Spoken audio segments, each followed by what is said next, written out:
त्या ठिकाणी एकेका गावामध्ये 100 लोकांना जन्माचं प्रमाणपत्र मिळत आहे। 50 वर्षाचे 60 वर्षाचे लोक अचानक आपल्या जन्माचं प्रमाणपत्र काढतायत। वोट जिहादचा पाठ सुरू झालेला आहे। हे सगळे घुसखोर आहेत। या घुसखोरांना बाहेर काढण्याचं आव्हान हे आता आपल्या समोर आहे। या देशामध्ये एकही घुसखोर या महाराष्ट्रामध्ये आपल्याला त्या ठिकाणी राहू देता कामा नये।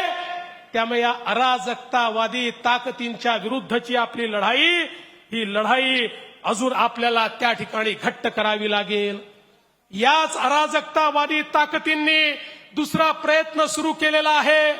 या महाराष्ट्रातली सामाजिक वीण ही कशी त्या ठिकाणी खराब होईल, या महाराष्ट्रामध्ये जातीमध्ये पंथांमध्ये द्वेष भावना, त्यांच्यामध्ये विद्वेष, त्यांच्यामध्ये मोठ्या प्रमाणात दुफळी कशी माजेल असा देखील प्रयत्न हा मोठ्या प्रमाणात होतोय।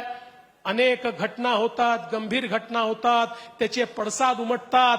ते साहजिक देखील असतात, ते नैसर्गिक देखील असतात, पण अनेक वेळा अशा पडसादांचा उपयोग करून अराजकतावादी आपलं मत कसं पुढे नेता येईल असा देखील प्रयत्न करतात। आणि म्हणून कुठेतरी हा महाराष्ट्र एकसंघ राहायला पाहिजे।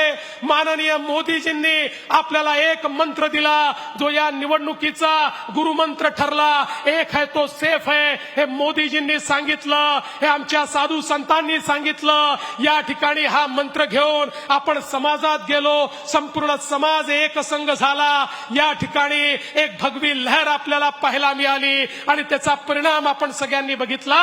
पुन्हा एकदा समाजामध्ये दुफळी माजवण्याचा जो प्रयत्न आहे, तो प्रयत्न आपल्याला हाणून पाडावा लागेल आणि सगळ्या समाजाला सोबत घेऊन आपल्याला पुढे जायचं आहे। कारण आपण वर्षानुवर्ष सांगतोय, पथ का अंतिम लक्ष्य नहीं है, सिंहासन चढ़ते जाना, सब समाज को लिए साथ में, आगे है बढ़ते जाना।